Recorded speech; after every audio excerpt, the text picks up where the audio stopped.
Tamiratlar ivedilikle tamamlansın. Hizmette aksaklık istemiyorum. Tüm odalara küçük birer hediye gönderin. Bir de güzel özür notu yazın. Bir sonraki konaklamaları için de %20 indirim çekiverin. Saat rapor istiyorum. Emredersiniz. Erol Bey, kamera kayıtlarını aldım. Ha, çok iyi. Hadi gel hemen bakalım.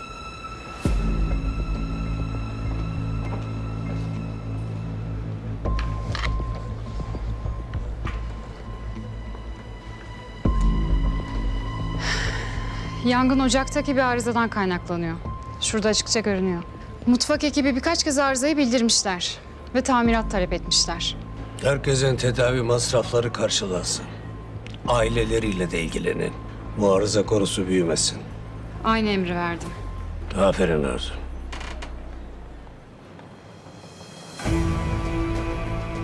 Bu bizim doktor değil mi? Evet. Bir kişiyi kesin ölümden kurtardı. İlk yardımda da bulundu. Kaza sırasında burada olması en büyük şansımız. Ya oynatsana şunu, oynat.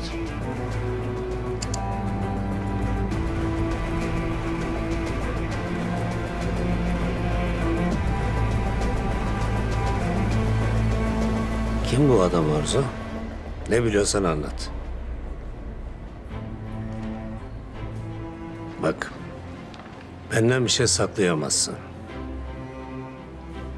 Er ya da geç zaten öğrenirim.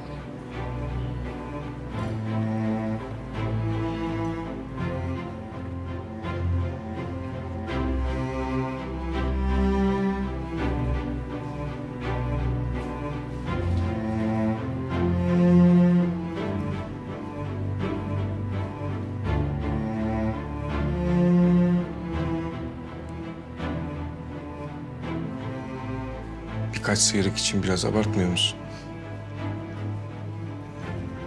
Birkaç sıyrık.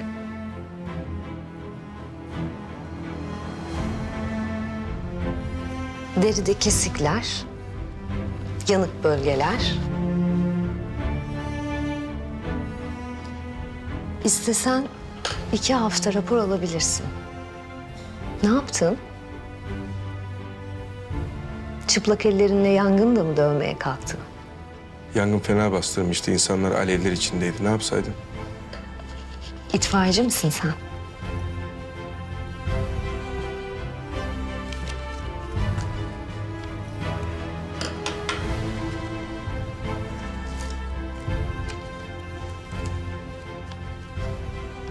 Ya ellerin daha kötü yansaydı? Ucuz atlatmışsın. Cerrahsın sen, cerrah.